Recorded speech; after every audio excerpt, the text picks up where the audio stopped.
প্রবাসীরা অনেক পরিশ্রম করে আমি জানি। যদি সম্ভব হয় দেশে থেকে রিক্সা চালান, পরিবার নিয়ে সংসার করেন, ঠিক আছে, অল্প খাবেন, ঠিক আছে, তার মধ্যে একটা শান্তি আছে।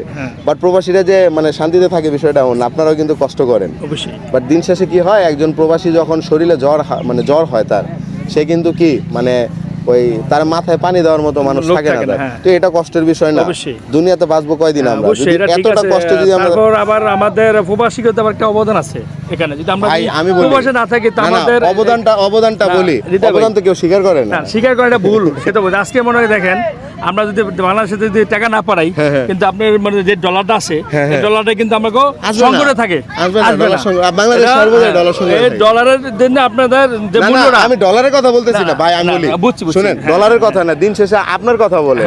আমি যে প্রশ্নটা করছি আমার উত্তরটা দেন আপনি। ঠিক আছে, আপনার যখন জ্বর হয়, আপনি ভাই, মানুষ তো সবসময় সুস্থ থাকে না, অবশ্যই। আপনি যখন অসুস্থ থাকেন তখন কি করেন? তখন আমি অসুস্থ থাকলে তো আমার বিছানায় শুয়ে থাকতে, আপনার অনেক জ্বর, মাথায় একটু পানি দেওয়া দরকার, কে দিয়ে দিবে?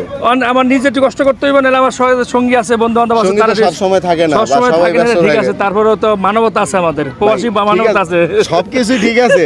বাট বিষয়টা হচ্ছে মানে এই আপনার এই কষ্টটা তো সবাই বোঝে না। এটা ঠিক আছে, বোঝে না। তারপর ভাই আমরা প্রবাসী আছি দেখে বাংলাদেশ শান্তিতে আছে, অবশ্যই কথা বুঝেন। সবচেয়ে বড় কথা কি, বাংলাদেশে তো কর্মই নাই না, এটা ঠিক আছে। এই যে আমি আসছি, মানুষের দেখেন কি পরিস্থিতি।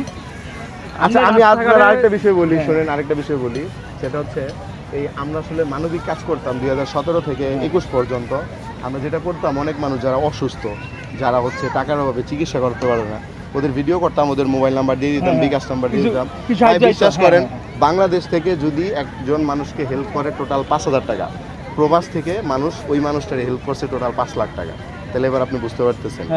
তো এখন বিষয়টা হচ্ছে, না আমি কিন্তু এটা আপনার ওইভাবে বলি নাই যে আপনি প্রবাসে কেন আছেন, আমি বলছি আপনার নিজের কথা চিন্তা করে, কারণ আপনি নিজেরও কষ্ট দিতেছেন, পরিবারও কষ্ট পাচ্ছে, সব দিক দিয়ে জাস্ট টাকা, এটা ছাড়া কিছু না। যাক, ভালো লাগলো, থ্যাংক ইউ ভাইয়া, থ্যাংক ইউ।